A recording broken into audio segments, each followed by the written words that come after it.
55వ శ్లోకం వరకు చర్చించుకుందామంట. ఎందుకంటే నిన్న నేను ఇది స్కిప్ చేశాను, మర్చిపోయాను, చూసుకోలేదు. నెక్స్ట్ చాప్టర్ వెళ్ళిపోయి నెక్స్ట్ చాప్టర్ కంప్లీట్ చేశాను. సో అందుకని ఇది వెనక్కి వచ్చి మళ్ళీ ఇది కంప్లీట్ చేసుకొని దాని తర్వాత మళ్ళీ ముందుకెళ్దామంట. ఓకే, సో ఈ చాప్టర్ ఈరోజు కంప్లీట్ చేద్దాం. 9వ అధ్యాయం మంగళాచరణ చేసుకొని స్టార్ట్ చేద్దాం.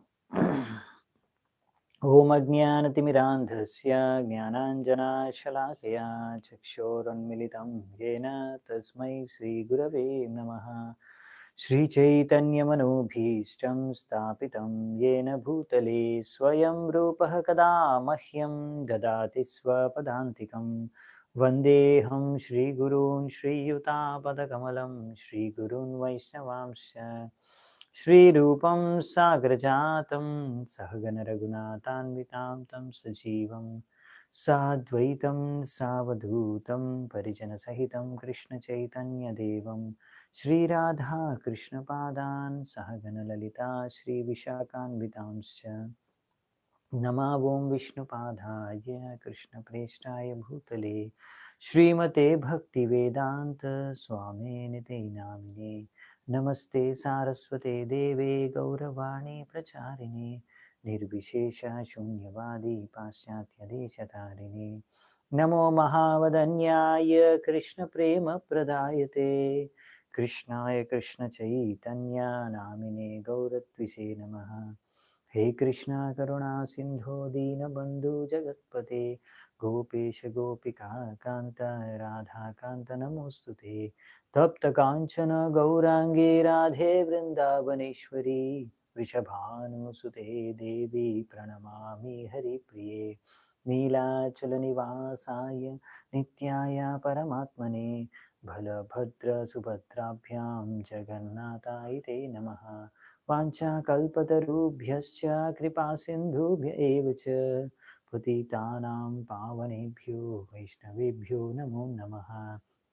జయ శ్రీ కృష్ణ చైతన్య ప్రభు నిత్యానంద శ్రీ అద్వైత గదాధర శ్రీవాసాది గౌరభక్తవృంద. హరే కృష్ణ కృష్ణ కృష్ణ హరే హరే హరే రామ రామ రామ హరే హరే. హరే కృష్ణ. సో 46వ శ్లోకం. సో ఇప్పుడు మనము చూసేది ఏంటంటే దేవతలందరూ కూడా ప్రార్థించుకున్నారు, వృత్రాసురుడి నుంచి మమ్మల్ని ఎలా మీరు కాపాడగలరు, మీరే కాపాడాలి, మీరు అవతారం తీసుకోవాలి అని ప్రార్థించారు. సో ఇప్పుడు మరి భగవంతుడు వాళ్ళకి ఏం ఆదేశించారు, వృత్రాసురుడిని చంపడానికి మార్గం ఏంటి, ఏం సూచించారు అనే విషయము ఈ యొక్క అధ్యాయంలో చర్చించుకుంటాం. మనం ఆల్రెడీ చూసేసాము నెక్స్ట్ అధ్యాయం. సో బేసికలీ ఈ అధ్యాయంలో అంటే ఈ లాస్ట్లో ఆదేశించేది ఏంటంటే దదీచి దగ్గరికి వెళ్ళి ఆయన యొక్క ఎముకల నుంచి వజ్రాయుధాన్ని తయారు చేసి దాని ద్వారా వృత్రాసురుడిని వధించవచ్చు అని సూచిస్తారు, ఆదేశిస్తారు విష్ణువు ఇంద్రుడికి ఇంకా మిగతా దేవతలకి ఇలా చేయమని. సో అది ఇప్పుడు ఈరోజు చర్చించుకుందామంట. కానీ దానికన్నా ముందు భగవంతుడు ఈ ఫైనల్ ఆదేశం ఇచ్చే కన్నా ముందు ఇంకొన్ని ముఖ్యమైన ఇంపార్టెంట్ ఇన్స్ట్రక్షన్స్ ఆదేశాలు ఇస్తారు. ఇవి చాలా ఇంపార్టెంట్ భక్తులకి. సో అది మనం ఫస్ట్ చర్చించుకుందామంట. ఓకే. శ్రీ శుక ఉవాచ అతైవం మేడితో రాజన్ సాధరం త్రిదశైర్హరిః స్వముపస్థానమాకర్ణ్య ప్రాహతానభినందితః. శుకదేవ్ గోస్వామి ఏం చెప్తున్నారంటే, ఓ రాజా పరీక్షిత్, ఎప్పుడైతే దేవతలు భగవంతుడికి ఇలా ఎంతో నిజాయితీతో ప్రార్థనలు అర్పించుకున్నారో భగవంతుడు వాళ్ళ ప్రార్థనలు అంతా విని, ఆయన కరుణామయుడు, ఏ కారణం లేకుండా అందరికీ కరుణ చూపిస్తూ ఉంటారు. ఆయన ప్రసన్నుడై దాని తర్వాత ఈ విధంగా దేవతలకి ఆదేశం సూచనలు ఇచ్చారు, ఉపదేశం ఇచ్చారు. అదేంటో చూద్దామంటే ఇప్పుడు. సో ఈ భగవంతుడు ఇచ్చే ఉపదేశాలు మనకు చాలా ఇంపార్టెంట్.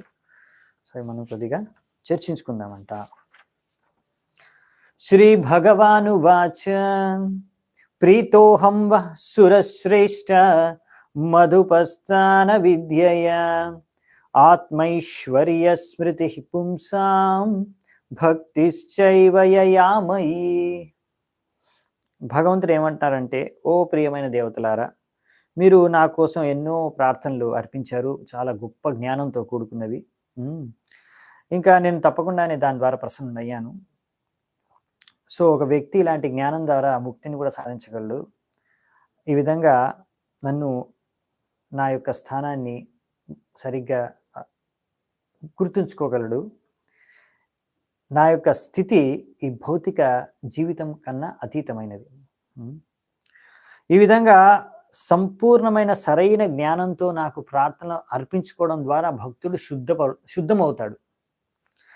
సో, ఇది భక్తికి మూల కారణం. సో, మనము ఇలా జ్ఞానంతో కూడుకున్న ప్రార్థనలు భగవంతుడికి చేసుకొని అలా స్మరించుకుంటే మనం శుద్ధమై భక్తి సరిగ్గా చేసుకోగలం భగవంతుడికి అని చెప్తున్నారు ఇక్కడ. అందుకే భగవంతుడి ఇంకొక పేరేంటంటే ఉత్తమ శ్లోక, అంటే ఉత్తమ శ్లోకాలతో భగవంతుడిని కీర్తించబడతారు. శ్రవణం కీర్తనం విష్ణు అంటేనే భక్తి, అవునా? సో అందుకనే ఇక్కడ చెప్పేది ఏంటంటే ఈ భక్తులు మాత్రమే భగవంతుడికి ప్రార్థనలు అర్పించుకోగలరు. ఎవరైతే నాస్తికులు లేకపోతే నిరాకారవాదులు, వాళ్ళు భగవంతుడి యొక్క గుణమహిమల్ని, రూపాన్ని వాళ్ళు ఆస్వాదించలేరు. ఆ మహిమల్ని వాళ్ళు అర్థం చేసుకోలేరు, గానం కూడా చేయలేరు, సరిగ్గా కీర్తించలేరు, ప్రార్థించుకోలేరు. ఎందుకంటే వారు దాన్ని విశ్వసించరు కనుక, అదంతా మాయ అనుకుంటారు కనుక. ఇంకా నాస్తికులు ఎలాగో నమ్మకం లేదు బట్టి భగవంతుడిని వాళ్ళు ప్రార్థించుకోరు. సో భగవంతుడికి ప్రార్థనలు అర్పించుకునేది భక్తులు. సో ఈ విధంగా అందుకనే భగవంతుడికి ఇలా ప్రార్థన అర్పించుకుంటారు. గోవిందమాది పురుషం తమహం భజామి. సో ఈ విధంగా ఒకవేళ ఒక వ్యక్తి చూడండి ఇక్కడ చెప్తున్నారు, if one continues to offer such personal prayers, ఈ విధంగా మనము భగవంతుడికి ఇలా పర్సనల్గా ప్రార్థనలు చేసుకుంటూ వెళ్ళిపోతే అప్పుడు ఆ వ్యక్తి శుద్ధ భక్తుడు అవ్వడానికి అర్హుడవుతాడు. తర్వాత భగవద్ధామానికి తిరిగి వెళ్ళిపోతాడు. సో మనకి ప్రార్థనలు అనేవి చాలా ఇంపార్టెంట్ అనమాట. భగవంతుడికి చేసుకోవడం ఇలా దేవతలు ఇక్కడ చేసుకున్నారు. సో అందుకనే భగవంతుడి ఇక్కడ వాళ్ళని ప్రశంసిస్తున్నాడు. మంచి జ్ఞానంతో కూడుకొని, సరైన జ్ఞానంతో కూడుకొని ప్రార్థనలు చేసుకొని నన్ను స్మరించుకున్నారు, నేను తప్పకుండా ప్రసన్నుడయ్యాను. ఎందుకు ప్రసన్నుడయ్యాడు అంటే ఇక్కడ భగవంతుడు చాలా ఇంట్రెస్టింగ్ పాయింట్ దేవతలకి శిక్ష ఇవ్వడానికి ప్రయత్నిస్తున్నారు. ఇది దేవతల ద్వారా మనకు నేర్చుకోవడానికి భగవంతుడు ఇచ్చే ఆదేశం. ఎందుకు భగవంతుడు సంతృష్టి చెందాడు, ప్రసన్నుడయ్యాడని ఇక్కడ చెప్పారు. మనకి ప్రభుపాల ద్వారా కూడా ఇక్కడ అదే తాత్పర్యంలో రాశారు. మీ ప్రార్థనల ద్వారా ఇలా మీరు ఎంతో జ్ఞానంతో, నిజాయితీతో, భక్తితో నన్ను స్మరించుకుంటూ ప్రార్థన చేశారే, దీని ద్వారా మీరు శుద్ధమవుతారు. శుద్ధమైతే ఏమవుతుంది, మీరు ఇంకా బాగా భక్తి నాకు చేసుకోగలరు. ఇదే మూలం. ఎంత శుద్ధమైతే అంత బాగా మనం చక్కగా భక్తి చేసుకోవడం భగవంతుడికి. తద్వారా మనం తిరిగి భగవద్ధామానికి వెళ్ళిపోవచ్చు. కష్ట దుఃఖాల నుంచి కూడా మనం ముక్తి పొందొచ్చు. సో భగవంతుడు మనము ఈ భౌతిక ప్రపంచంలో ఇంత కష్టాలు పడుతుంటే ఆయన చూడలేడు. అందుకనే ఆయన ఇక్కడ ఈ విషయాన్ని వ్యక్తం చేస్తున్నాడు. అందుకే నాకు ఆనందం. భగవంతుడిని మీరు పొగిడారని ఆయన ఆనందపడట్లేదు. మీరు భగవంతుడిని పొగిడితే మనం శుద్ధమవుతాం, మనం పొగిడితే మనమే శుద్ధమవుతాం. తద్వారా మనం భక్తి చేసుకొని భగవద్ధామానికి తిరిగి వెళ్తాము అనే విషయాన్ని అర్థం చేసుకొని, తెలుసుకొని ఆ విషయాన్ని గుర్తించి భగవంతుడు ఆనందపడుతున్నారు. అందుకనే, అంతేగాని వీళ్ళు నన్ను వృత్రాసురుడి నుంచి బతికించండి, ఆ అసురుడిని చంపేయండి, వాడిని చంపేస్తే తర్వాత మళ్ళీ నాకు స్వర్గము, సుఖభోగాలు, ఐశ్వర్యాలన్నీ దొరుకుతాయి, భోగించుకుంటే ఇక్కడే బతుకుతాను, దీనికోసమే వాళ్ళు ప్రార్థిస్తున్నారు. కానీ దానికోసం భగవంతుడు వాళ్ళని ప్రశంసించట్లేదు. ఓ మీరు వృత్తాసుడి నుంచి ముక్తి పొందాలనుకుంటున్నారా, నేను చంపాలనుకుంటున్నారా, నేను వచ్చి అవతారం తీసుకొని ఆయన చంపేస్తే మీరు మళ్ళీ స్వర్గంలో కూర్చొని భోగించుకొని తిని ఎంజాయ్ చేద్దాం అనుకుంటున్నారా, దానికోసం మీరు ప్రార్థిస్తున్నారు కదా, దానికోసం నేను ఆనందపడట్లేదు. మీరు ఎలాగో అలాగ జ్ఞానంతో, సరైన జ్ఞానంతోనే ప్రార్థించారు. మీరు చూసారు కదా దేవతల యొక్క ప్రార్థనలు ఎంతో జ్ఞానంతో కూడుకున్నవి. కానీ ఇప్పుడు వాళ్ళు కోరుకున్నది ఏంటి? ఫైనల్గా ముక్తిని కోరుకోలేదు, భక్తిని కోరుకోలేదు. వారు కోరుకున్నది ఈ వృత్తరాసుని చంపేయండి, భయం వేస్తుంది మాకు ఆయన చూసి. సో ఇప్పుడు అందుకనే ఇది చాలా ఇంపార్టెంట్ శిక్ష అనమాట. యాక్చువల్లీ భగవంతుడు ఎన్నో లీలలు చేస్తారు, దేవతలు ఎన్నోసార్లు అపరాధాలు చేస్తూ ఉంటారు, లేకపోతే ఎన్నోసార్లు కష్టాల్లో పడుతుంటారు. దీని నుంచి మనకి నేర్పించవలసింది భగవంతుడు నేర్పిస్తున్నారు. మనకి దేవతలకు కూడా అదే నేర్పిస్తున్నారు. అరే మీరు శుద్ధ భక్తి చేసుకోండిరా అని క్లియర్గా చెప్తున్నారు అన్నమాట దేవతలకి. అది మనకు కూడా చెప్తున్నారు. అదే మీరు నాకు ఏదో మీకున్న ఆపదల నుంచి, విపదల నుంచి బయటపడడానికి నా దగ్గరకు రాకండి. సరే దానికి కూడా నన్ను ప్రార్థించండి, కానీ అసలైందంటే మీరు నాకు భక్తి చేసుకోవడానికి ప్రార్థించండి, ప్రేమతో నన్ను పూజించండి. ఏదో లాభం కోసం పూజించకండి. మీకు ఏదో భౌతిక లాభం రావాలని పూజించకండి. అది పూజ కాదు, భక్తి కాదు. అది బిజినెస్. సో, అందుకనే ఇక్కడ భగవంతుడు నేర్పించేది ఏంటంటే దేవతలకి, ఆళ్ళ ద్వారా మనకి నేర్పించేది ఇదే అన్నమాట. శుద్ధ భక్తే నన్ను సంతుష్టిపరుస్తుంది. నాకు ఏం కావాలి? మీరు శుద్ధ భక్తులు, ఒకరోజు శుద్ధ భక్తులు అవ్వడమే నేను కోరుకుంటాను. ఇంక వేరేం కోరుకోవట్లేదు. స్పష్టంగా వ్యక్తం చేస్తారు ఇప్పుడు వచ్చే శ్లోకాల్లో. కిం దురాపం మయి ప్రీతే తథాపి విబుధర్షభ మయ్యేకాంతమతిర్నాన్యన్ మత్తో వాంఛతి తత్వవిత్. ఏం చెప్తున్నారు ఇక్కడ? మీరు చాలా తెలివైన దేవతల్లో కూడా శ్రేష్టమైన వారు. ఇది నిజమే. నేను ఒకవేళ సంతృష్టి పరిచే ఎవరిపైనైనా, అసాధ్యం అంటూ ఏం లేదు వాళ్ళకి. ఒకవేళ నేను సంతృప్తి పడ్డాను అనుకోండి, నేను ఏదైనా చేయగలను, వాళ్ళకి ఏదైనా వరం ఇవ్వగలను. అవునా? A pure devotee whose mind is exclusively fixed upon me does not ask me for anything but opportunity to engage in devotional service. ఇది చాలా ఇంపార్టెంట్. ఇప్పుడు దేవతలకు ఏం చెప్తున్నారు తెలుసా ఇక్కడ భగవంతుడు? ఎవరైనా అసలైన నా భక్తుడు, శుద్ధ భక్తుడైతే అతను ఎప్పుడూ మనస్సంతా ఆయనకు నా మీదే ఉంటుంది. నేనే మనస్సంతా నేనే.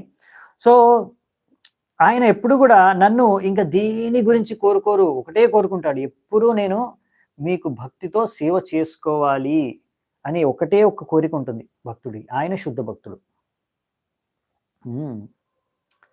సో ఇప్పుడు చెప్పేది ఏంటంటే, మీరు నాకు బాగా ప్రార్థన చేసుకున్నారు, మీ భక్తి ప్రదర్శించారు, బాగానే ప్రదర్శించారు, భక్తి నిజాయితీతో మీరు ప్రార్థన చేసుకున్నారు, చాలా జ్ఞానం కూడా ఉంది ఆ ప్రార్థనలో. కానీ మీరు అడిగేది ఏంది లాస్ట్కి? వృత్రాసుడి నుంచి మమ్మల్ని కాపాడండి. ఏదో ఒక అవతారం తీసుకొని, ఇన్నిసార్లు అవతారం తీసుకున్నారు కదా, ప్రతిసారి ఒక అసురుడు వచ్చి చంపేయడానికి, ఇంకో అసురుడు వచ్చాడు మమ్మల్ని బాధ పెట్టడానికి, కష్టపెట్టడానికి. సో మళ్ళీ ఒకరిని మీరు ఒక అవతారం తీసుకొని చంపేయండి. మీరు ఎంతో కరుణామయులు, మీరు ఎంతో శక్తివంతులు, మీరు ఎంతో చేయగలరు, మా కోసం మళ్ళీ ఒకసారి అవతారం తీసుకొని ఈ వృత్రాసుడిని చంపేయండి. ఈజీగా అడిగేస్తున్నారు అన్నమాట భగవంతుడిని. చూసారా? కానీ భగవంతుడు ఈ కోరిక యాక్చువల్లీ ఆయనకు నచ్చలేదు, దేవతలు అడిగిన ఈ కోరిక. అందుకే ఇక్కడ వ్యక్తం చేస్తున్నారు భగవంతుడు క్లియర్గా. భగవంతుడు కోరుకునేది ఏంటి? ప్రభుపాల్ వారు రాస్తున్నారు తాత్పర్యంలో, నేను సొంతంగా చెప్పట్లేదు. ఇక్కడ చూడండి, మీరు చదవండి తాత్పర్యం. The lord wanted the demigods to pray for unalloyed devotional service. భగవంతుడు కోరుకునేది ఏంటండి? దేవతలు కూడా ఒకరోజు శుద్ధ భక్తి కోసం ప్రార్థించాలండి. ఎప్పుడు ప్రార్థిస్తారు వీళ్ళు శుద్ధ భక్తి కావాలని? But instead they prayed for an opportunity to kill their enemy. అలా కాకుండా వారి యొక్క శత్రువుని చంపేయాలి, అవిత్రాసుని చంపండి అని కోరుకున్నారు. This is the difference between a pure devotee and a devotee on the material platform. అది ఇక్కడ చెప్తున్నారు. ఇదే డిఫరెన్స్ అనమాట ఒక శుద్ధ భక్తుడికి, ఇంకా భౌతిక స్థలంలో ఇంకా భౌతిక కోరికలతో భక్తి చేసుకునే వ్యక్తికి. అందుకే పరోక్షంగా చెప్పాలంటే ఇక్కడ భగవంతుడు యాక్చువల్లీ ఆనందపడలేదు, సంతృప్తి చెందలేదు. Lord regretted. అయ్యో, ఇన్ని ప్రార్థన చేసుకొని, ఇంత తెలివి ఉండి, అన్నీ అర్థం చేసుకొని, మళ్ళీ ఫైనల్ అడిగింది ఏంటి? మీరు ఒక అవతారం తీసుకొని అసురుడిని చంపండి అని. కాబట్టి మీరు అసురుడు చచ్చిపోతే మా భయం తగిలిపోతుంది, మళ్ళీ మేము బాగా భోగించుకోవచ్చు. సో అయినా ఇంత జ్ఞానం ఉండి కూడా వీళ్ళు ఇంకా శుద్ధ భక్తిని నన్ను అడగట్లేదు, నాకు శుద్ధ భక్తులు అవ్వాలి అని కోరుకోవట్లేదు, అయ్యో అనేసి తల కొట్టుకుంటాను అన్నమాట భగవంతుడు. అది ప్రార్థన భగవంతుడిది. భగవంతుడు చెప్పేది ఇక్కడ ఇది చాలా ఇంపార్టెంట్ అర్థం చేసుకోండి. భగవంతుడు ఎంత కోరుకుంటున్నాడు, అరే భక్తులు ఉండరా, భక్తి చేసుకోండి. కానీ వీళ్ళేమో మేము ఇక్కడే ఉంటాము, మేము శాసిస్తాము. ఇంకా మనం ఇక్కడ వచ్చింది భౌతిక ప్రపంచానికి ఎందుకు? మనం వచ్చింది ఎందుకు భౌతిక ప్రపంచానికి? ఈశ్వరులను కావాలి. నేను భగవంతుడిలాగా నేను శాసిస్తాను, నేను నియంత్రిస్తాను, నేను కంట్రోల్ చేస్తాను, నేను శాసన చేస్తాను అని వచ్చారు. సరే, అందుకే పదవులు ఇచ్చారు. మేము మీ మాట వింటాం, మాకు మాత్రం పదవి కావాలి. సరే, దేవతలకు పదవి ఇచ్చారు. సో మీరు ఇక్కడ గమనించవలసింది ఏంటంటే, ఇప్పుడు మరి భగవంతుడు ఈ దేవతలకి ఈ విధంగా అన్న వాళ్ళు సరే సేవ చేస్తారు, ఏదో ఒక రోజు అర్థం చేసుకొని శుద్ధ భక్తి చేసుకుంటారు అని. ఎందుకని ఎన్నిసార్లు ఆపదలు వచ్చినా, విపదలు వచ్చినా, ఈ దేవతలందరూ భగవంతుడిని వచ్చి ప్రార్థించినప్పటి వల్ల భగవంతుడు ఇలాంటి విషయాలు సూచిస్తూనే ఉంటారు. అరే మీరు అసలైన విషయం ఏంటంటే శుద్ధ భక్తి చేసుకోవాలి. ఈ జడ జగత్ అంటే ఎప్పుడు ఏదో కష్టాలు ఉంటాయి. మీరు స్వర్గంలో ఉన్నా చూడండి బాధలు ఉంటాయి. స్వర్గంలో ఉంటే బాధలు లేకుండా, కష్టాలు లేకుండా ఉంటాయి అనేది మూర్ఖత్వం. అనుకోవడం కూడా మూర్ఖత్వం. అక్కడ సుఖాలు ఇక్కడ కన్నా భౌతిక సుఖాలు ఎక్కువ ఉంటాయి, కానీ అవి కూడా శాశ్వతం కాదు. ఆ బ్రహ్మ భువనాల్లోక పునరావర్తన అర్జున. నువ్వు మొత్తం బ్రహ్మాండం అంతా తిరిగి వెళ్ళినా కానీ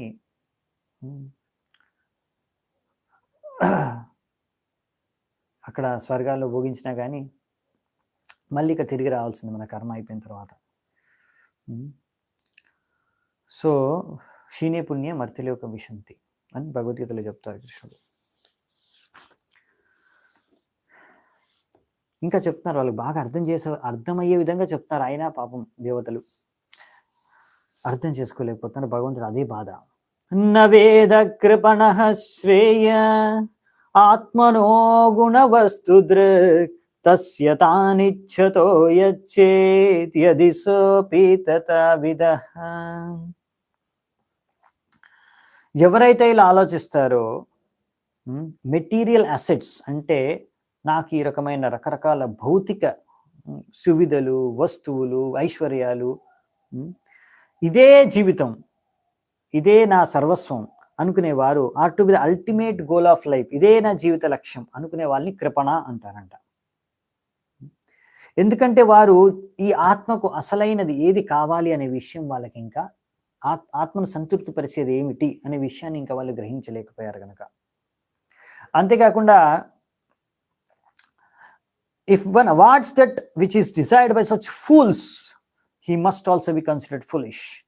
అంటే భగవంతుడు అలా మూర్ఖులుగా ఎవరైనా అడిగితే కూడా అలాంటి వరాలు తీర్చేవాడు కూడా మూర్ఖుడే.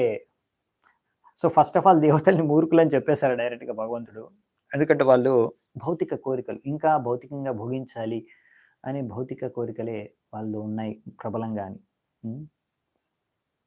సో ఇక్కడ మనకి కొన్ని విషయాలు రాస్తారు ప్రభుపాల్ వారు. 2 రకాల మనుషులు ఉంటారు, కృపణ, బ్రాహ్మణ.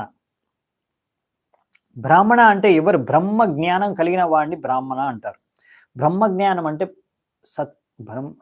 బ్రహ్మం అనేది పరం సత్యం అనే విషయాన్ని గ్రహించిన వాడు, ఇంకా నేను ఆ పరం సత్యాన్ని చేరుకోవాలి, ఆ భగవంతుడికి సేవ చేసుకోవాలనే విషయాన్ని అర్థం చేసుకున్న వాడిని బ్రాహ్మణ అంటారు. కృపణ అంటే ఆ విషయం తెలియక నేను ఈ యొక్క శరీరాన్ని, ఈ శరీరానికి సంబంధించినవన్నీ కూడా నావి, నా వస్తువులు, నేను భోగించడానికి, అలాగే నాకు ఈ శరీరానికి సంబంధించిన పరివారం కానీ పిల్లలు కానీ వీళ్ళందరూ నా వాళ్ళు.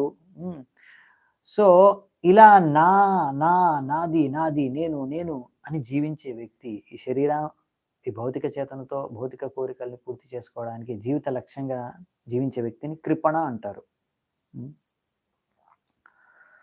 సో ఈ విధంగా ఈ కృపణాలు ఏంటంటే ఈ భౌతిక జగత్తులో 3 గుణాల చేత ప్రభావితమై రకరకాల విషయ వస్తువుల పట్ల ఆకృష్టులైపోతారన్నమాట. సో అందుకనే ఈ కృపణలు ఎప్పుడు ఏదో ఒక భౌతిక లాభం ఆశించి కార్యాలు చేస్తూ ఉంటారు. బ్రాహ్మణులేమో ఎప్పుడు కూడా ఆధ్యాత్మిక లాభం ఆశించి కార్యాలు చేస్తూ ఉంటారు. అది డిఫరెన్స్ అన్నమాట. సో ఇప్పుడు ఇక్కడ చెప్పేశారు, కృపణ అంటే నువ్వు మూర్ఖుడు అంటే ఇక్కడ డైరెక్ట్గా చెప్పేస్తున్నారు. చెప్పాలంటే భగవంతుడు దేవతలకి, అరే మీరు మూర్ఖుల్ని అడుగుతున్నారు. మీరు శుద్ధ భక్తిని అడుక్కోకుండా నేను వచ్చినప్పుడు ఏమడిగారు? మూర్ఖులు మీరు. అలా మీలాంటి మూర్ఖులు అడిగే మూర్ఖ కోరికను తీర్చేవాడు కూడా మూర్ఖుడే. అంటే భగవంతుడు అంటాడు, నేను మీ కోరికను తీస్తే నేను కూడా మూర్ఖుడిని అయిపోతాను అని చెప్తున్నారు. అంటే ఇక్కడ చూడండి, Krishna however is not a foolish person. భగవంతుడు రాస్తున్నారు, కృష్ణుడే మూర్ఖుడు కాదు, ఆయన అందరికైనా తెలివైనవాడు. ఒకవేళ కృష్ణుడి దగ్గరికి ఎవరైనా భౌతిక లాభాలు ఆశించి వచ్చినా కృష్ణుడు వాళ్ళు కోరుకున్న విధంగా భౌతిక లాభాలను ఇచ్చేసారు. భగవంతుడు వాళ్ళకి బుద్ధిని ప్రసాదిస్తాడు. తద్వారా వాళ్ళు మెల్లిగా ఈ భౌతిక కోరికల్ని మర్చిపోయి మెల్లిమెల్లిగా భగవంతుడి పాదపద్మాలకి ఆసక్తులయ్యే విధంగా భగవంతుడు వాళ్ళని మార్గదర్శనం చేస్తాడు.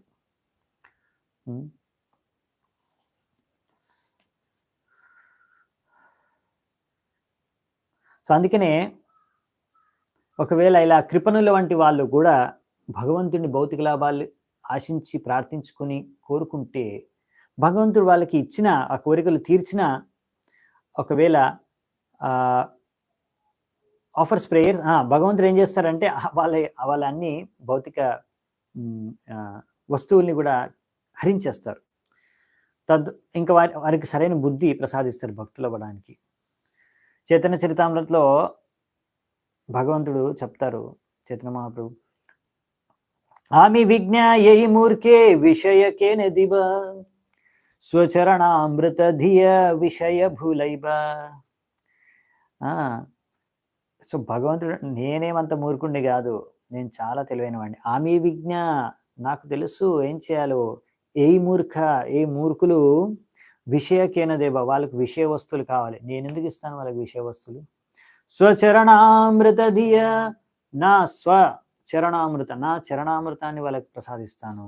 తద్వారా విషయ బులైబ, విషయ వస్తువుని వాళ్ళు మర్చిపోతారు. సో ఇదన్నమాట ఇక్కడ చైతన్య చరితామృతంలో తెచ్చింది. సో భగవంతుడు ఎందుకు అలాంటి ఒక్కొక్కసారి, అందుకనే ప్రభుపాల్ వారు ఇక్కడ రాస్తున్నారు, అందుకనే చాలా మంది కృష్ణుడి దగ్గరికి, విష్ణువు దగ్గరికి రారనమాట. వాళ్ళకి భౌతిక కోరికలు తీర్చుకోవాలనుకుంటే వేరే దేవతల దగ్గరికి వెళ్తారు. వేరే దేవతలు ఏంటంటే వాళ్ళకి కావాల్సిన మీరు పూజలు, వ్రతాలు, పునస్కారాలు చేసేసారంటే వాళ్ళు ఇంకా బాధ్యులు అన్నమాట, ఇవ్వాల్సిందే వాళ్ళు. కానీ భగవంతుడు అలా కాదు, ఆయన ఇష్టం. ఆయన ఇస్తాడు, ఇవ్వడు. ఆయన ఏం చేస్తాడు, ఏం చేసినా తద్వారా మీరు భక్తిలో ముందుకెళ్లే విధంగా ఏది దోహదపడుతుందో అందుకే ఆ కార్యం చేస్తాడు భగవంతుడు. అవునా? సో అందుకనే ఇప్పుడు భగవంతుడు చాలా ఇంట్రెస్టింగ్ అనమాట ఇక్కడ మొత్తం. ఇప్పుడు అందుకనే దేవతలకి, ఇప్పుడు ఇంద్రుడికి చెప్తున్నాడు ఇక్కడ, అయినా కానీ వీళ్ళు వినరు. ఫైనల్గా వీళ్ళ కోరిక చాలా స్ట్రాంగ్ ఉంది, కానీ ఆయన భగవంతుడు తన బాధ్యత అని చెప్తున్నాడు. దాని తర్వాత కూడా ఈ కోరిక ఆయన వెళ్ళి సంహరించవచ్చు. విత్తరాసుడు ఒక్క నిమిషం పట్టదు ఆయనకి సంహరించడానికి. ఎంత భగవంతుడికి అవతారం తీసుకొని సంహరించాడు ఎంతో మంది అసురుల్ని, ఇంకో అసురుని సంహరించవచ్చు. కానీ భగవంతుడు ఏం చెప్తాడు, మీరు వెళ్ళండి దదీచి దగ్గరికి వెళ్ళండి, దదీచికి వెళ్ళి ఆయన అడగండి. సో అప్పుడు దదీచి నుంచి కొన్ని శిక్షణలు దొరుకుతాయి. అయినా బుద్ధి అర్థం కాదనమాట. అంటే చూడండి, మీరు దేవతల యొక్క మన భౌతిక కోరికలు ఎప్పుడైతే స్ట్రాంగ్గా ఉంటాయో అప్పుడు మంచి ఎవరైనా చెప్పినా, భక్తి గురించి ఎవరైనా చెప్పినా అది ఎక్కదనమాట, లోపలికి పోదనమాట. అంతే కదా. ఇప్పుడు చాలా మంది ఇప్పుడు బయట బాగా ఎంజాయ్ చేయాలనుకున్నారు అనమాట. వాళ్ళు జీవిత లక్ష్యం ఏంటంటే బాగా డబ్బు సంపాదించాలి, బాగా ఎంజాయ్ చేయాలి. సో ఆ మూడ్లో ఉన్నారు. మీరు రండి, క్లాస్కి రండి, భగవద్గీత వినండి, భాగవతం క్లాస్ వినండి, భాగవతం చదవండి, బుక్ కొనండి, భాగవతం సెట్ తీసుకోండి అని చెప్పారనుకోండి, మందిరానికి రండి, మాకు ఇంట్రెస్ట్ లేదు, మాకు టైం లేదని చెప్తారు ఫస్ట్, లేకపోతే ఇంట్రెస్ట్ కూడా లేదని చెప్పేస్తారు. ఇంకా కొంతమంది సిగ్గు లేకుండా. సో కొంతమంది మాత్రం అలా కొంచెం మొమాటంగా డైరెక్ట్గా చెప్పలేము కాబట్టి, చాలా బిజీ అండి, మాకు చాలా బాధ్యతలు ఉన్నాయండి, ఎన్నో పనులు ఉన్నాయండి అని ఏవో ఒకటి చెప్పేసి తప్పించుకుంటారు అనమాట. కానీ ఎంజాయ్ చేయడానికి వచ్చినప్పుడు, ఫంక్షన్కి వెళ్ళాల్సినప్పుడు, సినిమాకి వెళ్ళాల్సినప్పుడు మాత్రం సమయం దొరుకుతుంది, డబ్బులు ఉంటాయి, అన్నీ ఉంటాయి అన్నమాట. అలా. సో ఎందుకంటే వీళ్ళకి ఏంటంటే మెయిన్ ఉద్దేశం ఏంటంటే జీవితాన్ని భోగించడమే కదా, ఎంజాయ్ చేయడమే కదా జీవితం యొక్క లక్ష్యము. సో అందుకనే వాళ్ళు కష్టపడేదే దానికోసం, డబ్బు సంపాదించేదే దానికోసం. సో కాబట్టి ఇలాంటి వాళ్ళు ఏంటంటే భక్తి చేసుకోవడానికి అభిరుచి చూపించరు అనమాట. సో అందుకనే అప్పుడప్పుడు ఇలాంటి వాళ్ళు కూడా భక్తి చేసుకోవాలని వచ్చేస్తూ ఉంటారు కదా. అప్పుడప్పుడు భగవంతుడు ఏం చేస్తారు, సరే వీళ్ళ దగ్గర ఉన్న అంత భౌతిక లాభాలు, భౌతిక సుఖాలు అన్నీ నేను తీసేసుకుంటే అప్పుడు సంపూర్ణంగా భక్తులైపోతారు. అలా కూడా ఒక్కొక్కసారి భగవంతుడు హరించేస్తాడని. మీరు భగవంతుడి దగ్గరికి వెళ్ళి నా కోరికలు ఇంకా తీర్చేయండి అని వెళ్తే భగవంతుడు ఉన్నాయి కూడా అన్ని తీసేసి కూర్చేస్తారనమాట. అప్పుడు మీరు ఇంకేం గతి లేక భగవంతుడి శరణాగతి అవ్వాల్సిందే. అంటే ఒక్కొక్కసారి వ్యక్తి ఆయన మధ్యలో ఇరుక్కుపోతాడు అనమాట. ఒక సైడ్ నుంచి భౌతికంగా కూడా ఎంజాయ్ చేయాలని, ఇంకోసారి భక్తి కూడా చేసుకోవాలంటే భగవంతుడు సరే నీకు ఇంత కన్ఫ్యూజన్ ఉంచాను నేను, అన్ని హరించేసుకుంటాడు. దాని తర్వాత సంపూర్ణంగా భగవంతుడికి భక్తులు అయిపోతారు. సో భగవంతుడు చేసే కార్యాలు ఎలా ఉంటాయంటే తద్వారా మీరు భక్తిలో పురోగతి చెందొచ్చు అని, అదే మెయిన్ ఉద్దేశం అనమాట. సో అందుకనే చాలా మంది ఏంటంటే భగవంతుడి దగ్గరికి వెళ్ళరు, కృష్ణుడి దగ్గరికి వెళ్ళరు, విష్ణువు దగ్గరికి వెళ్ళరు. అమ్మో ఆయన మొత్తం హరించేస్తుంటాడు, ఆయన కోరిక తీరుస్తాడో లేదో తెలియదు, గ్యారంటీ లేదేమి. అవునా? అదే వేరే దగ్గర దేవతకి వెళ్తే ఏదో పూజ చేస్తే సరిపోద్ది, మా కోరిక తీరిపోద్ది. అందుకనే చాలా మంది కృష్ణుడి, విష్ణువుని పూజించడం, భౌతిక కోరికలు తీర్చుకోవడానికి చాలా తక్కువ మంది కృష్ణుడు, విష్ణువు దగ్గరికి వెళ్తారు. సో కృష్ణుడిని మనం, విష్ణువుని పూజించుకునేది ముఖ్యంగా భక్తి చేసుకోవడానికి, శుద్ధ భక్తి చేసుకోవడానికి, సేవ చేసుకోవడానికి. మనం వెళ్ళేది ఎందుకు? సేవ చేసుకోవడానికి వెళ్తున్నాం, ఏదో ఆశించి కాదు. ఎందుకంటే మనకు తెలుసు భగవంతుడికి సేవ చేసుకుంటే మన అసలైన సంతృప్తి, ఆనందం పొందుతాం. అదే కదా ముఖ్యమైన జీవిత ఉద్దేశ్యము. మనిషి దానికోసమే తిరుగుతున్నాడు ప్రతి చోట. సో అందుకనే ఇక్కడ విశ్వనాథ్ చక్రవర్తి ఠాకూర్ మన ఆచార్యులు ప్రభుపాల్ గారు రాస్తున్నారు, ఒక ఉదాహరణ ఇస్తారండి. ఒకవేళ మూర్ఖుడైన ఒక పిల్లవాడు వెళ్ళేసి తన తల్లిని అడిగారనుకోండి, "నాకు విషం ఇవ్వు, నాకు తాగుతా, విషం ఇవ్వు తాగుతా" అంటే అప్పుడు తల్లికైతే తెలివి ఉంది గదా! బుద్ధి లేనిది గాదు గదా! అందుకనే తప్పకుండా ఆ పిల్లాడికి విషం ఇవ్వదు. ఎంత రిక్వెస్ట్ చేసినా, ఎంత ఏడ్చినా ఆ పిల్లాడికి విషం ఇవ్వదు. ఎందుకు? పిల్లాడికి విషం ఇస్తే చచ్చిపోతాడు. అతనికి తెలీదు, మూర్ఖుడు. అలాగే ఒక వ్యక్తి ఇలా భౌతిక సుఖం ఆశిస్తుంటే భగవంతుడు ఎందుకు ఇవ్వట్లేదంటే, భౌతిక సుఖాన్ని భోగించడానికి నువ్వు భౌతిక ప్రపంచంలోనే ఉండిపోవాలి. ఈరోజు సుఖాన్ని భోగిస్తావు, దాని ఫలితాన్ని అనుభవించడానికి మళ్ళీ జన్మెత్తాలి, మళ్ళీ చేసే కర్మలకి మళ్ళీ ఫలితం అనుభవించడానికి మళ్ళీ జన్మెత్తాలితో జన్మ, మృత్యువు, జరా, వ్యాధి అనే చక్రము, ఇది విషపూరితమైన చక్రం. ఈ చక్రంలో తిరుగుతూనే ఉంటావు. అందుకని భౌతిక కోరికలు భగవంతుడు తీర్చడానికి ఇష్టపడడు. అందుకని ఎవరైనా తెలివైన వ్యక్తి ఉంటే, బ్రాహ్మణుడైతే వాళ్ళు కోరుకునేది ఏంటంటే, బ్రాహ్మణుల యొక్క అసలైన బ్రాహ్మణుడు కోరుకునేది ఏంటంటే, ఈ యొక్క భౌతిక ప్రపంచాన్ని నుంచి ముక్తి పొందాలి అని కోరుకుంటాడు. అస్సలైన తెలివైన వాడు అతను. 50వ నంబర్ శ్లోకము. స్వయం నిశ్రేయసం విద్వాన్ నవక్త్యజ్ఞాయ కర్మహి నరాతి రోగినో పత్యం వాంఛతోపి బిషక్తమః. ఈ విధంగా ఎవరైతే శుద్ధ భక్తులై ఉంటారో, ఎవరికైతే భగవంతుడికి ఎలా భక్తి చేసుకోవాలో అనే విజ్ఞాన్ని సంపూర్ణంగా అవగతమై ఉంటారో, వాళ్ళు ఎప్పుడు కూడా ఒక మూర్ఖుణ్ణి భోగించమని, భౌతిక కార్యాల్లో నిమగ్నమైపోమని ఎప్పుడూ సూచించరు. ఇంకా అలాంటి వారిని ఎప్పుడు వాళ్ళకి సహాయం కూడా చేయరు. Such a devotee is like an experienced physician. అలాంటి శుద్ధ భక్తుడు ఎంతో అనుభవజ్ఞుడైన డాక్టర్ వంటి వాడంట. ఎప్పుడు కూడా ఎవరైనా తెలిసిన జ్ఞానమున్న అనుభవమైన డాక్టర్ ఎప్పుడు కూడా ఆయన ఎప్పుడు కూడా పేషెంట్‌కి ఏవి తింటే అతను ఇంకా రోగం పెరుగుతుందో, ఇంకా రోగం ముదిరిపోతుందో అలాంటి ఆహారాన్ని తినమని ఎప్పుడు సూచించడు. ఒకవేళ ఆ పేషెంట్ కావాలనుకున్నా గాని. అవునా? ఇవాళ రేపు డాక్టర్లు వేరనుకోండి. వాళ్ళకి పేషెంట్ పెద్ద కస్టమరు. సో, లైఫ్ లాంగ్ కస్టమర్‌గా ఉండడానికి ఏం కావాలో అది చేస్తారనమాట. రోగాన్ని నయం చేయడానికి ఏం కావాలో అది చేయరు. సో, అందుకని ఇప్పుడు ఆ కమర్షియల్ డాక్టర్ల గురించి చెప్పట్లేదు. అసలైన వైద్యుడి గురించి చెప్తున్నారనమాట ఇక్కడ. సో, ఇక్కడ అందుకనే భగవంతుడు ఇచ్చే వరాలకి, దేవతలు ఇచ్చే వరాలకి చాలా తేడా ఉంది. ఇప్పుడు భగవంతుడు ఇచ్చే వరం ఎలాగంటే, తల్లి ఎగ్జాంపుల్ ఇచ్చారు కదా! అలాంటిదనమాట. కానీ దేవతలు ఇచ్చే వరాలు ఎలాంటివి అంటే, ఇప్పుడు ఎవరికైనా పిల్లాడు ఉన్నాడు, అదే పిల్లాడు సిగరెట్ తాగాలి, అబ్బాయికి చిన్న పిల్లాడు సిగరెట్ తాగాలనుకుంటున్నాడు. సో, అతను వెళ్ళి తన తండ్రిని అడిగాడనుకోండి, నేను సిగరెట్ తాగాలనుకుంటున్నాను. తండ్రి ఏమంటాడు? మంచిది కాదు, నేను ఇవ్వను అని చెప్తాడు. అవునా? అదే ఏం చేస్తాడు? డబ్బులు ఇచ్చినా తండ్రి పట్టించుకోడు.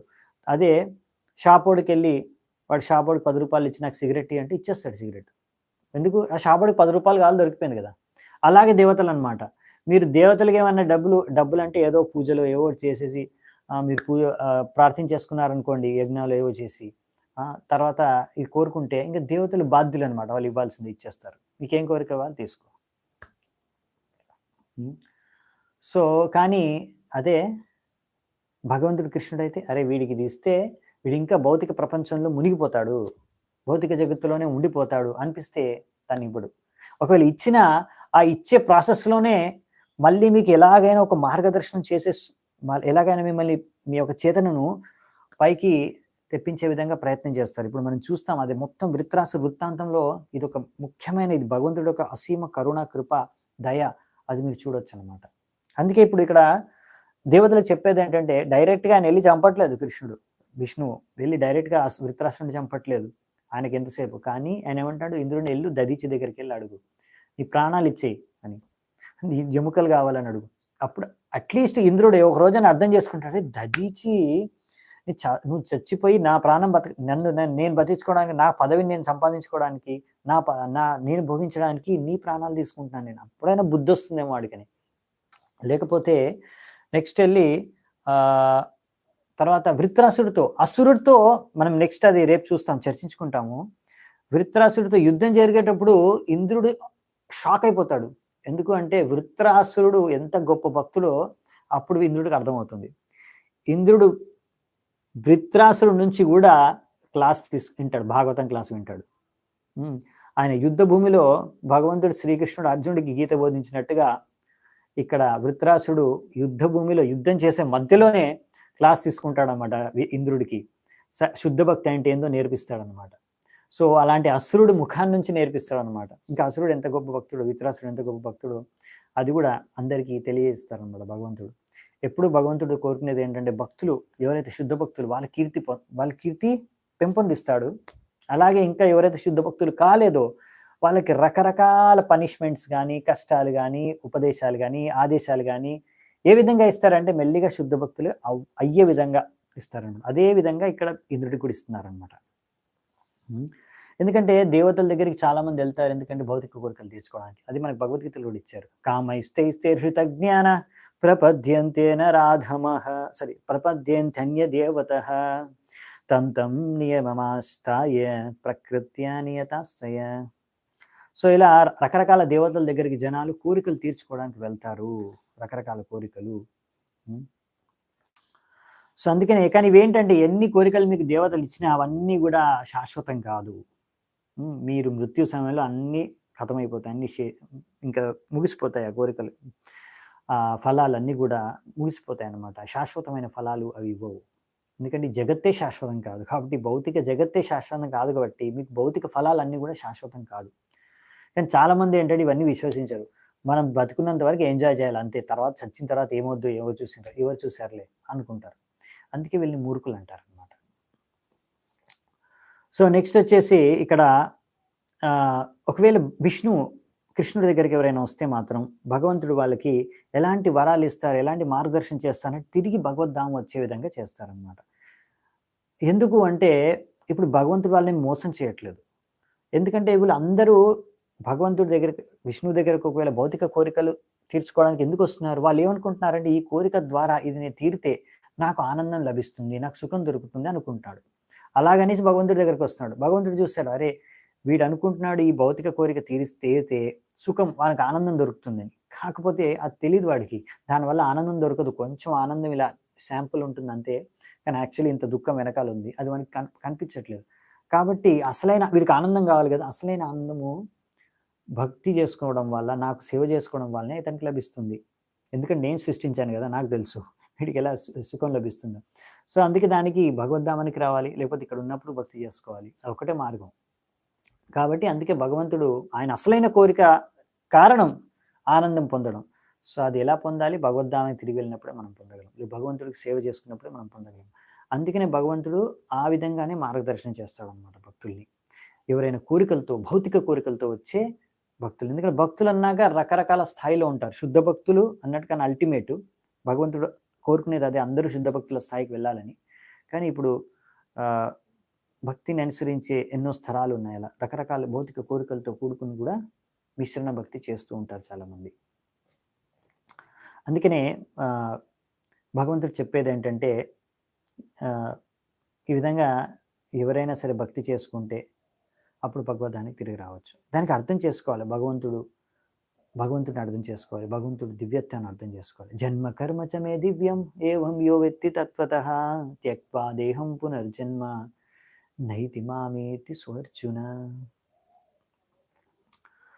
సో ఈ విధంగా అందుకే ఇక్కడ చెప్తున్నారనమాట. సో అందుకే ఒకవేళ మూర్ఖంగా కూడా ఎవరైనా భక్తులు ఇలాంటి భౌతిక కోరికల్ని ఆశిస్తే భగవంతుడు వాళ్ళకి అలాంటి కోరికలు తీర్చరు. అందుకనే ఇలాంటి వాళ్ళు కృష్ణుడు, విష్ణుడి దగ్గరికి రాకుండా వేరే దేవతల దగ్గరికి వెళ్తుంటారు కోరికలు తీర్చుకోవడానికి. నెక్స్ట్ వచ్చేసి 51వ శ్లోకం. మఘవన్ యాత భద్రం వో దద్యాంచం ఋషి సత్తమం విద్యావ్రత తపస్సారం గాత్రం యాచతమాచిరం. ఓ మగవన్ అంటే ఇక్కడ ఇంద్రుడిని నిర్దేశించి చెప్తారు. ఓ ఇంద్ర, నీకు అంత శుభమే కలుగుగాక, భద్రంవో అంత భద్రమే కాక, నేను నీకు సూచించేది ఏంటంటే దద్యాంచం ఋషి సత్తమం, దదీచి అనే ఋషి దగ్గరికి వెళ్ళు. ఆయన చాలా ఉత్తమమైన ఋషి. అతను జ్ఞానము ద్వారా, వ్రతం ద్వారా, తపస్సు ద్వారా ఎంతో శక్తిని ఆర్జించాడు. ఆయన యొక్క శరీరము ఎంతో దృఢమైంది, ఇప్పుడు ఎంతో శక్తివంతంగా మారిపోయింది. ఆయన దగ్గరికి వెళ్ళి ఆయన శరీరాన్ని అడిగేసాయి. వెంటనే వెళ్ళు, లేట్ చేయొద్దు. గాత్రం యాచత మాచిరం, లేట్ చేయకుండా వితౌట్ డిలే వెంటనే వెళ్ళేసి నీ శరీరం ఇచ్చేయి అనేసి అడిగేసి వెళ్ళి. ఆయన చాలా గొప్ప వ్యక్తి, ఇచ్చేస్తాడు. అంటే నువ్వు నీ శరీరాన్ని కాపాడుకోవడానికి ప్రయత్నిస్తావు, కానీ వేరే వాళ్ళ శరీరం పట్ల అంత ఆసక్తి లేదు, చూడు వెళ్ళు. సో యాక్చువల్ ఏంటంటే భగవంతుడు ఇప్పుడు డైరెక్ట్గా చెప్పాడు, మీకు అయినా ఎక్కట్లేదు. అందుకనే దధీచి ద్వారా నేర్పిస్తాడు, విత్రాసురుడి ద్వారా నేర్పిస్తాడు, తర్వాత ఇంకా నేర్చుకోకపోతే ఇంకొక అసురుడు వస్తాడు, దాని తర్వాత అప్పుడు మళ్ళీ నేర్పిస్తారు ఇంకో రకంగా. సో భగవంతుడు ఎప్పుడు ప్రయత్నం ఉంటుందన్నమాట. శుద్ధ భక్తులు అయ్యేంత వరకు భగవంతుడు ప్రయత్నిస్తూనే ఉంటాడు అనమాట. ఏదో ఒక రకంగా ఎవరో ఒకరి ద్వారా మనకి ప్రచారం చేయిస్తూనే ఉంటారు. ఇది భగవంతుడి యొక్క అసలైన కృపా దయ అన్నమాట. అది మనం అర్థం చేసుకోవాలి. సో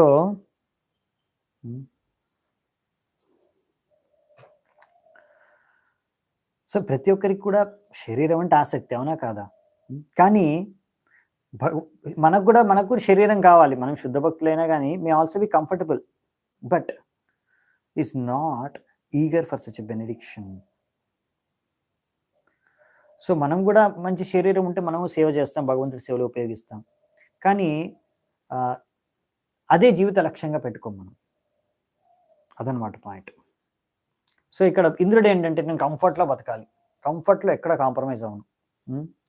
సో అందుకనే సరే లార్డ్ విష్ణు అంటున్నాడు, వెళ్ళి సరే నువ్వు దధీచి దగ్గరికి వెళ్ళి, ఆయన శరీరం చాలా స్ట్రాంగ్గా ఉంది, తపస్సు ద్వారా ఆయన తపస్సు ఎంతో వ్రతాలు ఇంకా ఎంతో జ్ఞానం ఆర్జించుకొని, సో వెళ్ళి ఆయన అడుగు శరీరం ఇచ్చేవని. సవాదిగతో దద్యన్ అశ్విభ్యాం బ్రహ్మ నిష్కలం యద్వా అశ్వశిరో నామ తయోర్ అమరతాం వ్యధాత్. చూడండి, ఇప్పుడు ఇక్కడ ఏం చెప్తున్నారంటే ఆ దధీచి, దద్యంచ అని ఇక్కడ రాశారు. దద్యంచ అంటే ఆయన పేరే, దధీచి కూడా ఒక 2 పేర్లు ఆయనకే. సో అతను ఈ యొక్క చెప్తున్నారు భగవంతుడు ఈ యొక్క ఆధ్యాత్మిక జ్ఞానాన్ని సంపూర్ణంగా జీర్ణించుకున్నాడు. దాని తర్వాత ఈ యొక్క ఆధ్యాత్మిక జ్ఞానాన్ని అశ్విని కుమారులకు కూడా ప్రసాదించాడు. ఆయన ఎలా ప్రసాదించాడు అంటే గుర్రము యొక్క తలకాయ ద్వారా ప్రసాదించాడు. అందుకనే ఈ యొక్క మంత్రాల పేర్లు అశ్వశిర అని పడిందనమాట. ఈ మంత్రాలు, ఆధ్యాత్మిక మంత్రాలు పొందిన తర్వాత ఈ అశ్వశిరం నుంచి ఈ అశ్విని కుమారులు జీవన్ముక్తులుగా మారిపోయారు ఈ యొక్క మన జీవితంలోనే. సో దీనికి కూడా ఒక స్టోరీ ఉందన్నమాట, అది ఇక్కడ చెప్పినట్టున్నారు, మనం చూద్దాం. ఓకే, సో మనకి ఇక్కడ చెప్తున్నారు తాత్పర్యంలో ప్రభుపాదుల వారు ఈ స్టోరీ గురించి. దధీచి ఆయనకి సంపూర్ణ జ్ఞానం ఉంది, కర్మకాండీయ జ్ఞానం మొత్తం ఉంది, అంతేకాకుండా ఆధ్యాత్మిక జ్ఞానం కూడా సంపూర్ణంగా ఉందంట. అది తెలుసుకొని అశ్విని కుమారులు ఒకసారి ఆయన దగ్గరకు వచ్చి అడుక్కున్నారనమాట, మీరు మాకు కొంచెం బ్రహ్మ విద్యని ప్రసాదించుగాక అని.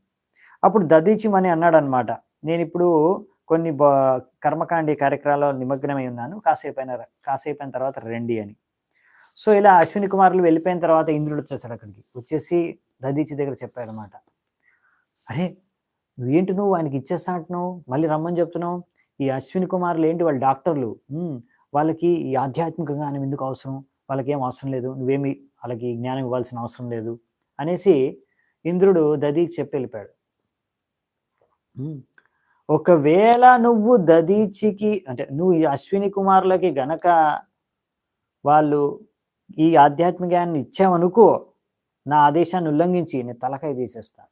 సో ఇంద్రుడికి ఇది చాలా హాబీ అనుకుంటా, ఎవరైనా మాట వినకపోతే తలకాయ తీసేస్తాడు అన్నమాట. సో అది బ్రాహ్మణులైనా కానీ గురువులైనా కానీ. సో అంటే ఇప్పుడు అలా వార్నింగ్ ఇచ్చేస్తాడు దధీచి మునికి ఒకసారి.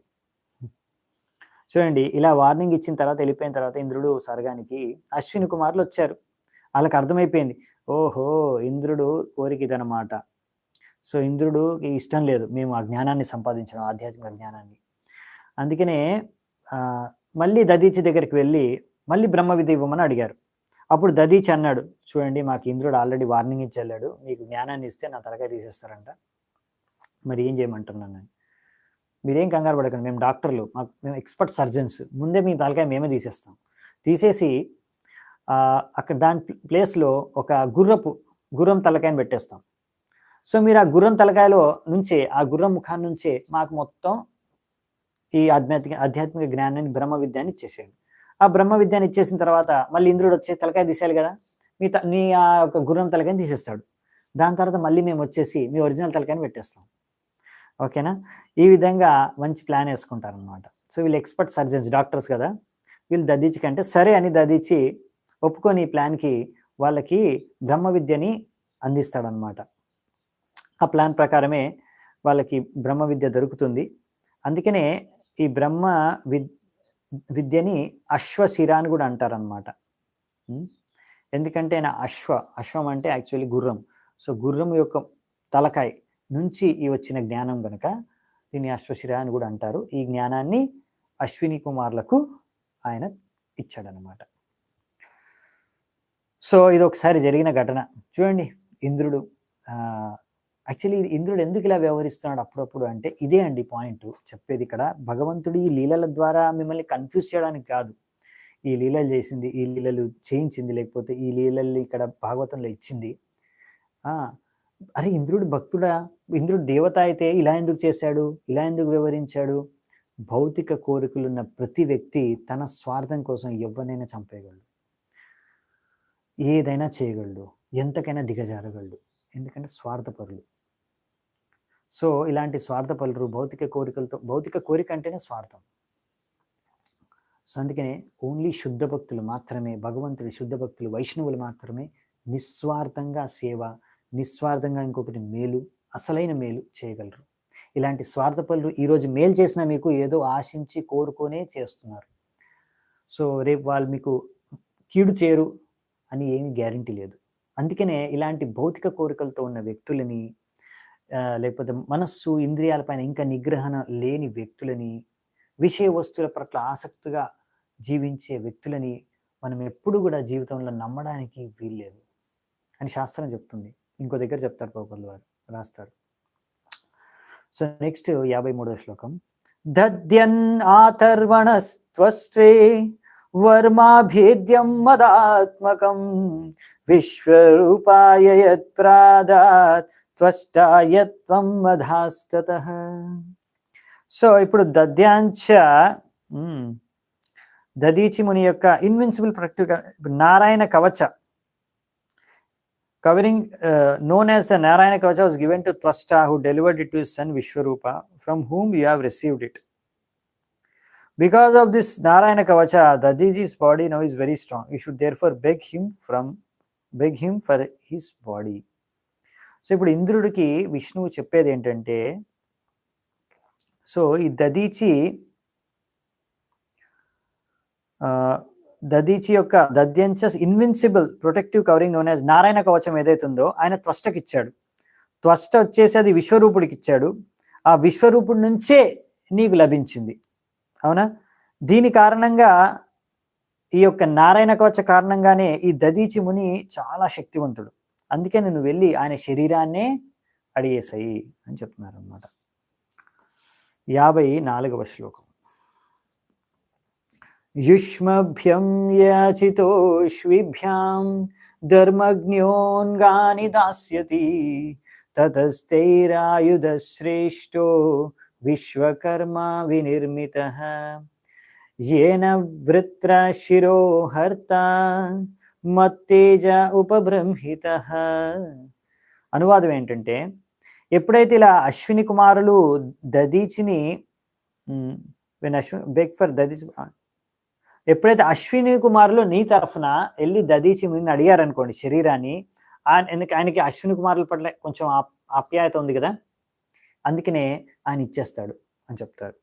ఈ విషయంలో నువ్వేం సందేహపడాల్సిన అవసరం లేదు. ఎందుకంటే ఈ దధీచి ముని ఎవరైతే ఉన్నారో ఆయన చాలా అనుభవజ్ఞుడు. ఎందులో? ఈ ధర్మాన్ని అర్థం చేసుకోవడంలో. అంటే చెప్పేది ఏంటంటే, నీకు ఎలాగో ఎంత చెప్పినా అర్థం కావట్లేదు అసలైన ధర్మము, భగవద్ ధర్మం ఏంటో. కానీ ఆ దధీచికి తెలుసు భగవద్ ధర్మం, బాగా ఆయనకు అనుభవం ఉంది. కాబట్టి నువ్వేం కంగారు పడాల్సిన అవసరం లేదు. ఇంద్రుడికి డౌట్ రావచ్చు కదా, అరే ఎవరినైనా ఇలా నీ శరీరం ఇచ్చేయి అని అడిగితే ఇచ్చేస్తారా ఎవరైనా? ఎవరికైనా శరీరం అనేది వాళ్ళకి ప్రియం కదా. నీ ప్రాణాలు ఇచ్చేయి అంటే ఇచ్చేస్తారా? సో, అందుకని డౌట్ అనమాట. ఇంద్రుడిని అడిగితే మాత్రం తప్పకుండా ఇవ్వడు. అవునా? సో ఆయన ప్రాణాలు రక్షించుకోవడానికి ఎంతమంది ప్రాణాలైనా తీయడానికి రెడీ అయినా. సో ఆయన ఆలోచిస్తున్నాడు. ఇలా డౌట్ రావచ్చు ఇంద్రుడికి. అందుకే ఇక్కడ విష్ణు చెప్పేది ఏంటంటే, నీలాగా ప్రతి ఒక్కడు ఉండడు, నేర్చుకో. దధీచి మునిని చూసి నేర్చుకో. ఎందుకంటే ఆయనకు తెలుసు భగవద్ధర్మం అంటే ఏంటో. ఒకవేళ అది నా ఆదేశం అని తెలిసి ఉంటే, అది ఆయనకు తెలిస్తే ఇది విష్ణువు కోరుకుంటున్నాడని తెలిస్తే తప్పకుండా ఇచ్చేస్తాడు. ఇదే కదా నువ్వు నేర్చుకోవాల్సింది ఆయన నుంచి, వెళ్ళి నేర్చుకో అని ఇండైరెక్ట్గా చెప్పాలంటే భగవంతుడు ఈ యొక్క ఇంద్రుడికి దధీచి నుంచి ఇది నేర్చుకోవాల్సిన విషయాన్ని ఆయనకి ఈ విధంగా నేర్పిస్తున్నాడు అనమాట. So when Dadhyancha awards you his body, ఎప్పుడు దధీచి ముని నీకు ఆ శరీరం ఇస్తాడో అప్పుడు విశ్వకర్మ ఆయన యొక్క ఎముకల్ని తీసుకుని ఆ ఎముకల ద్వారా వజ్రాన్ని తయారు చేస్తాడు. అవునా? విశ్వకర్మ వినిర్మిత ఏన. ఓకే, సో ఆయుధ శ్రేష్ఠు, అన్నిటికన్నా శ్రేష్టమైన వజ్రాయుధాన్ని ఆయన ఈ దధీచి ముని యొక్క ఎముకల ద్వారా విశ్వకర్ముడు నిర్మిస్తాడు. ఈ యొక్క వజ్రాయుధం, ఈ వజ్రాయుధం ద్వారా నువ్వు విత్రాసురుణ్ణి తప్పకుండా చంపేయచ్చు. ఎందుకంటే ఆ వజ్రాయుధంలో నా శక్తి ఉంటుంది. ఓకేనా? నువ్వు ఇంకేం కంగారపడాల్సిన అవసరం లేదు, వెళ్ళు. సో చూడండి, ఇంత లాంగ్ ప్రాసెస్ ఎందుకు పెట్టారు భగవంతుడు అంటే, ఇంద్రుడికి కొన్ని విషయాలు నేర్పించాలనుకుంటున్నారు. ఇంకా తన మంచి భక్తుల్ని, విత్రాసుడు వంటి గొప్ప భక్తులు, దధీచి ముని యొక్క గొప్పతనాన్ని లోకానికి చాటాలనుకుంటున్నారు. అందుకనే భగవంతుడు లీలలు చేసేది ఇలా ఎన్నో, ఆయన చేసేదానికి ఎన్నో కారణాలు ఉంటాయన్నమాట. ఒకటి దేవతలకి, ఇంకా ఎవరికైనా మనలాంటి వాళ్ళకి శిక్షణలు ఇవ్వడానికి, ముఖ్యంగా ఈ దేవతల్ని ఆయన ఇచ్చేసుకొని మాధ్యం చేసుకొని మనందరికీ బోధనలు ఇవ్వడానికి, నేర్పించడానికి అసలైన భక్తి, శుద్ధ భక్తి ఏంటి అసలు శుద్ధ భక్తులు అంటే ఎవరు, శుద్ధ భక్తి అంటే ఏంటి, అది ఎలా చేసుకోవాలి, మనం ఎలా శరీరానికి ఇంకా ఆసక్తులై భౌతిక కోరికలతో కూడుకొని ఉండకూడదు, ఇలాంటి జీవితాన్ని జీవించకూడదు అనేది నేర్పించాలి భగవంతుడు ఈ లీల అంతా చేసేది. అవునా? అందుకే భాగవతం ఇచ్చారు. ఎవరి కోసం భాగవతం? మన కోసమే, చదువుకోవడానికి, వినడానికి, నేర్చుకోవడానికి. సో లాస్ట్ 55వ నంబర్ శ్లోకం, దీంతో ఈ అధ్యాయం ముగుస్తుంది. తస్మిన్ వినిహితే యూయం తేజోస్త్రాయుధ సంపదః భూయః ప్రాప్స్యత భద్రం వో నహింసంతి చ మత్పరాణ్. ఎప్పుడైతే వృత్రాసుడు నా యొక్క ఈ ఆధ్యాత్మిక శక్తి కారణంగా చనిపోతాడో అప్పుడు నీకు నీ యొక్క శక్తి తిరిగి వచ్చేస్తుంది, నీ యొక్క అస్త్రాలు, ఇంకా నీ ఐశ్వర్యం అంతా కూడా తిరిగి వచ్చేస్తుంది. తర్వాత నీకు మొత్తం మంచి జరుగుతుంది, ఏమేం కంగారు పడాల్సిన అవసరం లేదు. ఈ వృత్రాసురుడికి ముల్లోకాలు నాశనం చేసే శక్తి సామర్థ్యం ఉన్నా నువ్వేమి భయపడాల్సిన అవసరం లేదు, ఆయన నిన్నేం చేయడు. ఎందుకు అంటే అతను కూడా భక్తుడు కాబట్టి నీ పట్ల ఎప్పుడు ఈర్ష్య పొందడు. చూసారా, ఇది ఎంత హై క్లాస్ శ్లోకం అంటే భగవంతుడు ఇంద్రుడికి యాక్చువల్లీ చెప్పాలంటే స్ట్రాంగ్ ఇది డోస్ అనమాట ఇంద్రుడికి ఇవ్వడం. అంటే నువ్వు ఎంత వేస్ట్ గాడివి, విత్రాసుడు నీకన్నా ఎంత గొప్పవాడు అనేది స్పష్టంగా చెప్పేస్తున్నారు ఇక్కడ శ్లోకంలో. అంటే వృత్రాసుడు ముందు నువ్వు అసలు వేస్ట్ అన్నట్టుగా చెప్పేస్తున్నారు. నువ్వు నేర్చుకో, ఒకరోజు నువ్వు కూడా వృత్రాసుడిలో అవ్వాలి, భక్తుడు అవ్వాలి అని. ఇక్కడ ఏంటంటే ఫస్ట్ పాయింట్ చూడండి, వృత్రాసుడికి ఎంత శక్తి ఉందంటే ఆయన ముల్లోకాల్ని కూడా నాశనం చేయగలడు, నువ్వు లెక్కే కాదు ఆయనకి. కానీ ఆయన నిన్నేం చేయడు, నువ్వు కంగారు పడాల్సిన అవసరం లేదు. ఎందుకేం చేయడు? ఎందుకంటే ఆయన భక్తుడు కాబట్టి ఆయన నీ పట్ల ఈర్ష్యపడడు. నువ్వు ఈర్ష్యపడతావు, నీకన్నా ఎవడన్నా ఐశ్వర్యం ఎక్కువ పొందితే, నీకన్నా పదవి ఎక్కువ పొందితే, నీకన్నా ఏదైనా ఎక్కువ ఎవరికైనా దొరికితే భౌతికంగా నువ్వు తట్టుకోలేవు, నీకు ఈర్ష. ఎందుకంటే ఇంకా భౌతిక కోరికలు ఉన్నాయి లోపల, కానీ శుద్ధ భక్తులకు అవి లేవు కాబట్టి వాళ్ళు ఈర్ష్యపడరు నేను చూసి. ఇంకా నిన్నేం చేయరు, ఎందుకంటే నువ్వు కూడా నా భక్తుడే కదా. అఫ్ కోర్స్ నువ్వు శుద్ధ భక్తుడు కాదు, కానీ ఏదో లెవెల్ భక్తుడే కాదు కాబట్టి తప్పకుండా నిన్నేం చేయడు. నువ్వేం కంగారు పడాల్సిన అవసరం లేదు, నువ్వేం భయపడాల్సిన అవసరం లేదు. ఇంకా నా శక్తి మొత్తం ఈ వజ్రాయుధంలో ఉంటుంది కనుక దాంతో ఈజీగా నువ్వు ఆయన చంపేయచ్చు కూడా. చూడండి భగవంతుడు ఎంత క్లియర్గా చెప్పేస్తున్నాడు ఇంద్రుడికి. సో ఇది ఒక శుద్ధ భక్తుల యొక్క లక్షణం ఇక్కడ భగవంతుడు వ్యక్తం చేస్తున్నాడు. శుద్ధ భక్తులు ఎప్పుడు కూడా ఇంకొకరు భక్తులను చూసి వాళ్ళు ఈర్షపడరు. సో మనకి తర్వాత తెలుస్తుంది వృత్రాసుడు ఎంత గొప్ప భక్తుడు అనే విషయాన్ని మనం రేపు చర్చించుకుందామంట. సో ఈ శ్లోకంలో ఈ తాత్పర్యంలో ఇంకేమిచ్చారంటే, so there far he was not expected to be envious of demigod. అందుకనే తప్పకుండా ఈ దేవతల నుంచి ఆయన అస్సలు ఇష్టపడాడు, ఎందుకు ఆయన భక్తుడు కనుక. అందుకే మనము కూడా ఎప్పుడు దేవతలు మనకన్నా గొప్పవారు, మనకి ఎన్నో భౌతిక కోరికలు ఇంకా ఉన్నాయి. కాబట్టి మనం ఎప్పుడూ దేవతలని అసహనపూర్వకంగా చూడకూడదు, ఆలోచించకూడదు వాళ్ళ గురించి. కానీ ఇక్కడ ఇక్కడ ఇలా ఒక శుద్ధ భక్తుడితో పోల్చి మీకు దేవతల్ని ఇక్కడ వాళ్ళ స్థానాన్ని ఇక్కడ భగవంతుడు తెలియజేస్తున్నాడు మనకి. సో ఇంకా ఇంకో విషయం భగవంతుడు ఇక్కడ చెప్పేది ఏంటంటే, ఒక శుద్ధ భక్తుడు ఇంకొకరి మంచి కోసం తన శరీరాన్ని అయినా త్యాగం చేస్తాడు. అది దధీచి ముని నుంచి చూడొచ్చు మనం. తర్వాత ఇప్పుడు మనము ఇక్కడ వృత్రాసురుడి నుంచి కూడా చూడొచ్చు. అందుకనే చాణక్య పండితులు అన్నారంట, సన్నిమ్మితే వరం త్యాగు వినాశే నియతే సతి. సో అందుకని after all once material positions including his body will be destroyed in due course of time. అవునా, అన్ని నాశనం అయిపోతాయి, శరీరంతో కూడుకుని జ్యోతి అంతా. అందుకనే మన దగ్గర ఏమున్నా సరే అవన్నీ కూడా ఒక భక్తుడు ఎప్పుడు ఒక మంచి కార్యం కోసం, భగవంతుడి కార్యం కోసం, సత్కార్యం కోసం వినియోగించేస్తారనమాట. ఒకవేళ దానికోసం తన శరీరాన్ని త్యాగం చేయాలని త్యాగం చేయడానికి ఎప్పుడు అని వెనుకాడనమాట భగవంతుడి యొక్క శుద్ధ భక్తులు. ఇక్కడ విష్ణువు దేవతల్ని రక్షించాలనుకుంటున్నారు వృత్రాసురుడి నుంచి. అవునా, అందుకనే వృత్రాసురుడు, ఎందుకంటే విష్ణువు రక్షించాలనుకుంటున్నాడు వృత్రాసురుడు, పాయింట్ అక్కడ అది గ్రహించారు వృత్రాసురుడు. అందుకనే విష్ణువు రక్షించాలనుకుంటే మారే కృష్ణ రాకోబి రాకే కృష్ణ మారేకి. ఎవరినైనా భగవంతుడు రక్షించాలనుకుంటే ఎవరైనా వాళ్ళు చంపగలరా? ఎవరు చంపలేరు.